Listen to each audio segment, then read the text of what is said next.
The Gospel of Judas does not have a death and resurrection. Yeah. Then there are two gods who appear, who are going to be the creator gods of the Bible. And one of them is called Nebro, and the other is called Saklos. Nebro means rebel, and it says that he is covered with blood. And Saklos, the name Saklos means fool. And so the world and Adam and Eve are created by this bloodthirsty rebel and this fool. And the fool. Yeah. So then do you have a historical hunch yourself as to why you think this historical Judas might have betrayed Jesus? So there are a number of explanations that people have given. I think the idea that he did it for the money is probably just something later to show that he was a thief, to kind of to put him in a more negative light, or to say, he's filled with the devil. I think that's a theological explanation, because he did something so evil as betray Jesus.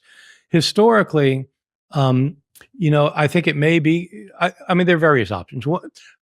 One option that I think is fairly attractive is that he did, in fact, think Jesus was going to bring in this new kingdom. Yeah, sure. I think that this saying of Jesus that you find it in both Matthew and Luke, where Jesus says, "You 12," he's talking to the 12 disciples, "You 12 will be seated on 12 thrones, ruling the tribes of Israel when the Son of Man is ruling. You 12 will rule the 12 tribes." I think Jesus imagined that he would be the king and he'd have his 12 disciples serving under him in this kingdom. So when you read a saying like that in the Gospels, what historians always have to do is ask, is that something Jesus really said, or is that something somebody put on his lips later? That's just because we know that happened. And so in this particular case, I think Jesus must have said that, and it's because of Judas Iscariot. Jesus is talking to the 12 disciples, including Judas, and he tells them, you will be ruling in the future kingdom. Which is an odd thing for him to say if he knew that Judas was going to betray him. Yeah, and it's not something that a later Christian would make up and put on his lips, because it shows that Jesus, and so I think Jesus really said, you 12 will be ruling the 12 tribes. And I think they probably expected it. In the Gospels, they certainly expect it. They're looking for the glory to come anytime now. And if Judas expected it, and then Jesus starts talking about getting crucified, or if Jesus says, it may not end up that way, or, maybe this isn't what's going to work out. It may be that Judas is disappointed, or he's upset, or he thinks he's been misled. I mean, we don't know. We can't get into his head, but that would make sense that something disappointed him about the direction things were going. And so he turned rebel to the cause. Luckily, of course, with all this ambiguity about who Judas exactly was and why he betrayed Jesus, lucky us, because now we have access to the secret conversations that Judas and Jesus had with each other around the time or just before the crucifixion. Yes. Quite recently, is rediscovered, I should say, an astonishing text called the Gospel of Judas. What is the Gospel of Judas? So the Gospel of Judas that we now have is not a gospel written by Judas, so it doesn't claim to be Judas. It doesn't even claim to be written by him. It does not claim to be written by him. The title of the gospel is the Gospel of Judas, meaning that it's the gospel that's focusing on Judas in relationship to Jesus. It was recently discovered, as you said, and we'll talk more about that. But in modern times, it first came to light, like publicly to light, 20 years ago in 2004, and it's a gospel that is an alternative gospel that is Gnostic in its orientation, supporting the point of view of Gnosticism, which we'll be talking about, that is an alternative form of Christianity. And it does not portray Judas in a negative light as the one who is the archenemy. It portrays Judas as the one of the disciples who actually had an inkling of understanding of Jesus, as opposed to the others who are completely clueless. And so this is the gospel portraying the gospel story, especially Jesus' death, from Judas's perspective in a positive way. Yeah, there's a lot to unpack there. Yes. I mean, hopefully people who've been listening to a few of the episodes we've done on the Gnostic or apocryphal gospels will have some idea about what Gnosticism is.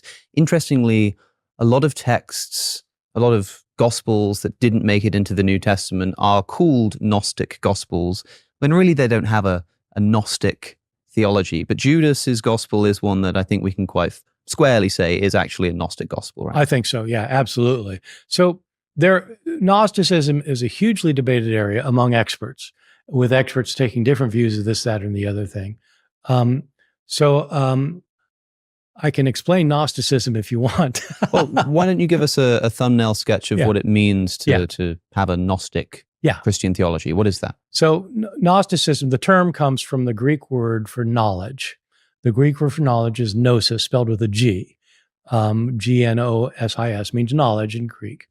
There were a number of Christian groups in the 2nd and 3rd centuries, especially, starting out probably somewhat after the New Testament period, who maintained that Jesus brought salvation not by dying on the cross and being raised again, but by delivering the secret knowledge that was necessary for people to learn so that they could escape the material trappings of their body to go to a spiritual heavenly realm. The basic idea behind this is a kind of a dualism where there's a spiritual realm that is good and positive, and there's a material realm that is really quite awful. And so our suffering comes because we're material beings. And so our bodies can get injured, we can starve, we die, bad things, we get diseases, bad things happen to us because of our bodies. And so the material world itself is a problem. And so in these Gnostic religions, the material world did not come into existence by the creation of a good God. The material world came into existence because of a cosmic disaster. And before the cosmic disaster, there was only a spiritual realm with divine beings. But because of things that happened in this realm, eventually there was a disaster that happened that led to the creation of the material world. And it led some elements of the spiritual world to be trapped here in human bodies.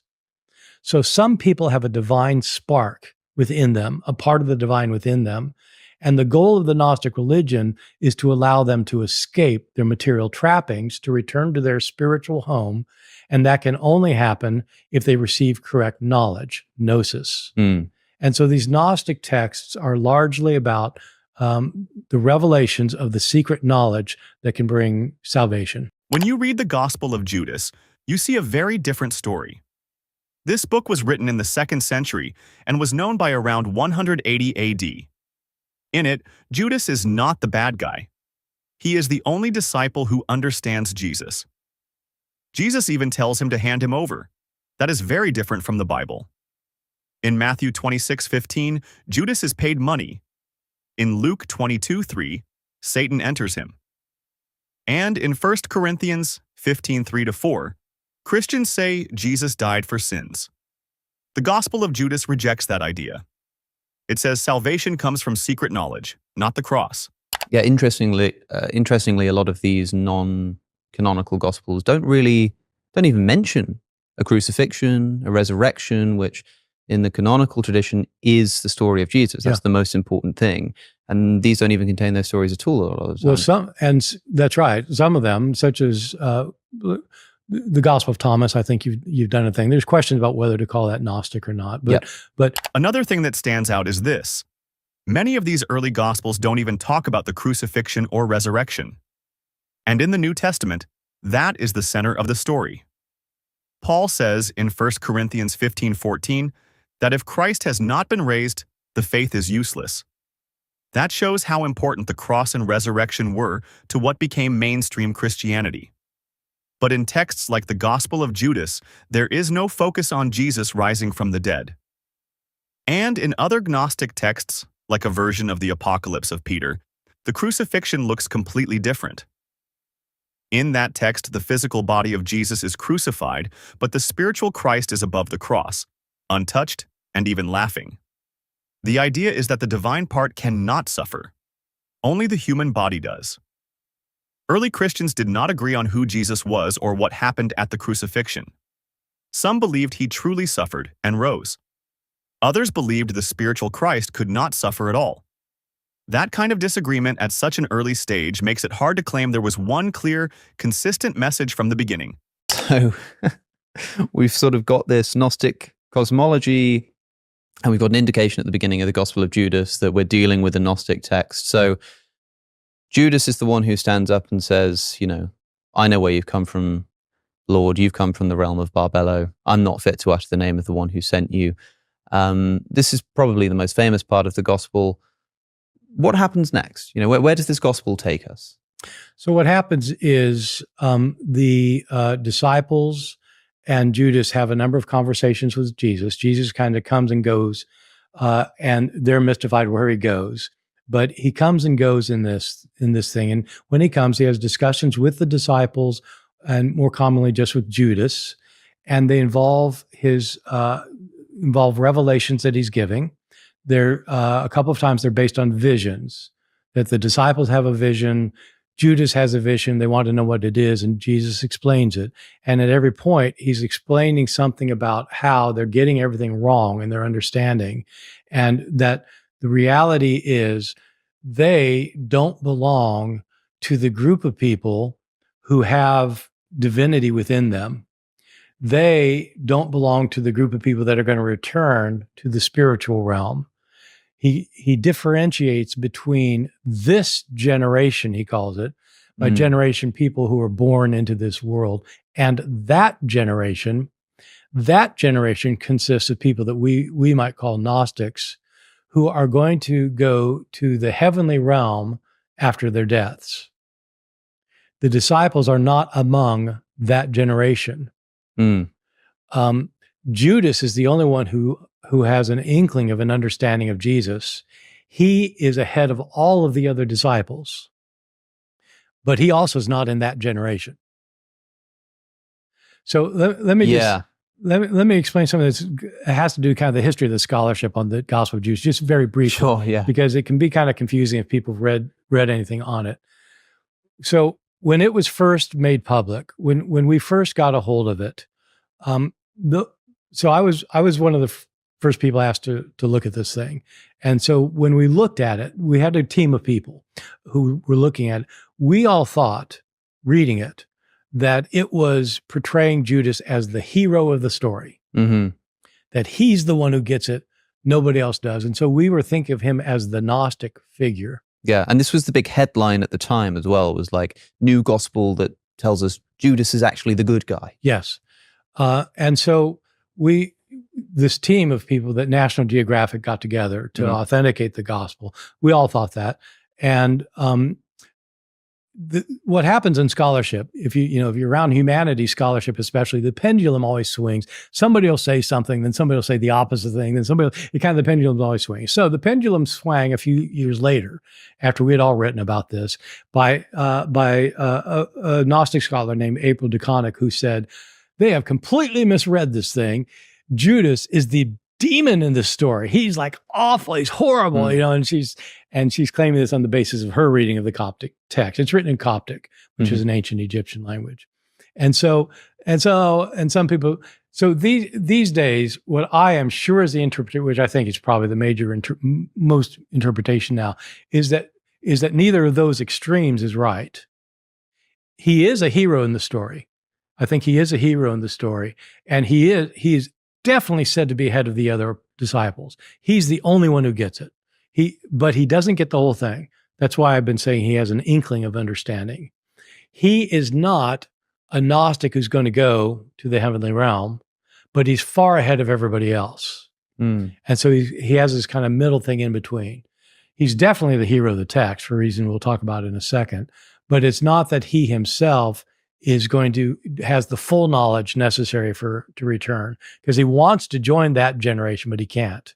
Well, what is this talk of generations that crops up? I know you mentioned it a moment ago, Yeah. but what do we mean by generation? Well, generation is a term that in Gnostic things, when the great invisible spirits started coming all these eons, these are generations. He generates them. They come from, so they're connected to him generationally. And in the human race, there are two generations. One generation in some of these Gnostic texts are generations of people who are just animals like other animals. They've got bodies. They have spirits. When the spirits leave, they die. So the spirit doesn't live on. The body dies. They're just dead. There's another group of people who have spirits, but they also have souls and bodies. And what happens to them is when their spirit dies and their body dies, the soul lives on and returns to the heavenly realm. Mm-hmm. So the people who are Gnostic have a spark of divine within them, call it the soul. They have a spark that will return. That's that generation. The Gnostics who have the knowledge who will return to the heavenly realm. And this generation are the humans, including the disciples, who think that this world was created by the good God. The Gospel of Judas completely flips the Christian story. Judas is not the villain. He is the only disciple who understands Jesus. The other disciples are the ones who are wrong. The cross is not about paying for sin. It is about escaping the physical world through secret knowledge. That changes everything. If this version had survived as scripture, Christianity would look very different today. So the real question becomes, why was this left out? Church leaders like Irenaeus rejected it in the 2nd century and called it heresy. But that shows there were competing Christian beliefs early on. The version that won became orthodox. The others were pushed aside. Another reference, you will sacrifice the man who carries me around, or you will sacrifice the man who bears me. Already your horn has become exalted, your anger has burned, your star has passed overhead, and your mind has... And then a little bit missing. So a seeming sort of congratulations to Judas. Yeah, I mean he's exalting Judas, and he's not in the generation that will return to the pleroma, but he's doing a good thing. He's done all right for himself. Yeah. He's done all right for himself. And after a few more comments, behold, says Jesus, everything has been told to you.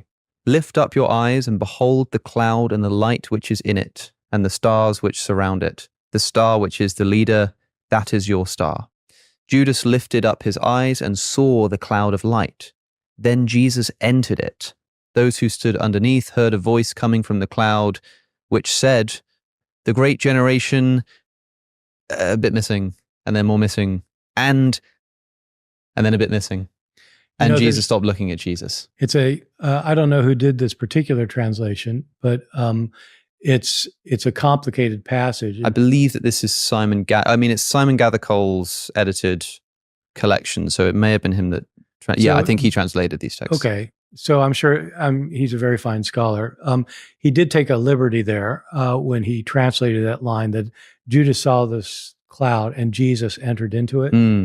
The Coptic says, Judas saw the cloud and he entered into it. Ah.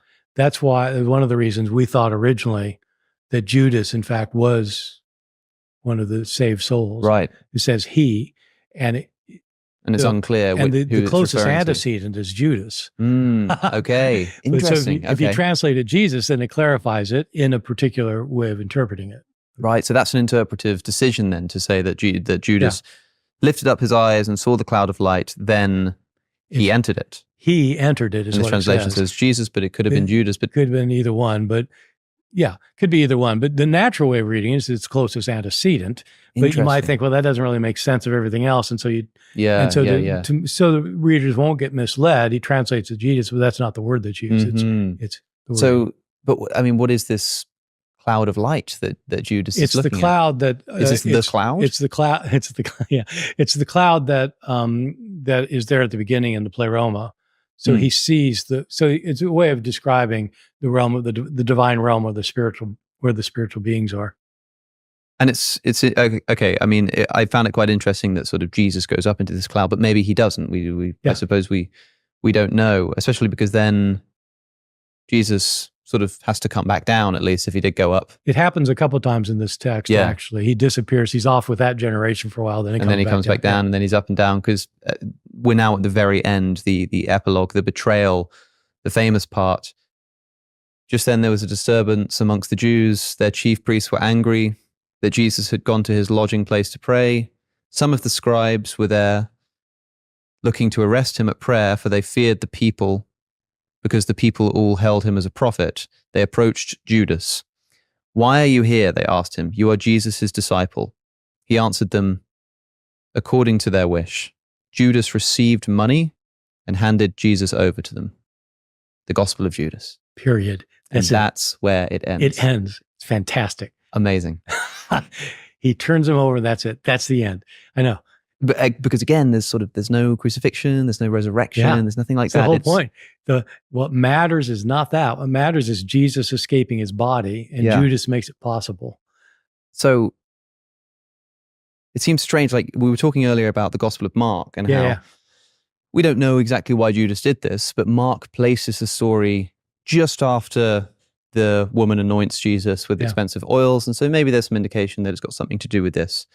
Here again, we've sort of got Jesus just explaining the history and the future of the cosmos to Judas.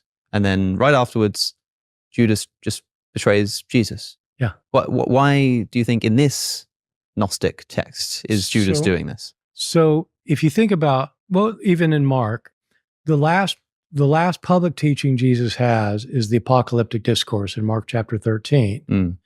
And after that, you start getting the passion narrative, which climaxes in Jesus' death and resurrection in Mark. And so here, Jesus gives the apocalyptic discourse that the cosmos is going to be wiped out. And then you get the climax of this too, which is the betrayal. Mm. And so it's emphasizing in this kind of startling way that what matters is not Jesus' death. It's not an atonement. His death doesn't matter. His resurrection matters. What matters is his escape that Judas makes possible. Mm-hmm. And so that's why, I think it's certain that Judas then is being portrayed as doing the really good thing here that Jesus wants. And we still get the indication of money here. So there's still the mention of the money, but it's not implied that this is a motivation. No, it's just kind of, at that point, it's so much a part of the tradition, I think, that Judas gets the money. And so they do Judas gets the money and boom, that's it. So there we have it, the Gospel of Judas. Yeah. So once again, I recommend to people watching to go and read this text. You can find it online. You can find nice, editions and collections of apocryphal Gospels. But do bear in mind that if you are confused or put off, I think that's totally normal. Don't think that you're sort of, missing something, or you're being a bit stupid, or you're not understanding the text, because I think that's probably the case with most people who read this. At the end of the Gospel of Judas, Jesus tells Judas, "You will sacrifice the man who carries me." The idea is clear. Judas is helping Jesus escape his physical body. The focus is not on forgiveness of sins. It is not on resurrection. It is on the spiritual Christ leaving the human body behind. There is even a debated line where it may say that Judas enters the divine cloud. Some scholars originally thought this meant Judas was saved. That alone changes everything. Instead of the worst sinner, he becomes the one who makes salvation possible. And the book ends right after Judas hands Jesus over. No cross scene, no empty tomb. That completely reshapes the meaning of Christianity. So now the question is this: if early Christians believed such different things, why was this version rejected? Was it removed because it contradicted the growing church message? And if it was pushed out, what does that say about which story is true? What do you think? Was it wise to remove it? Was it too contradicting? Or does this make you question the whole foundation? Comment your thoughts below.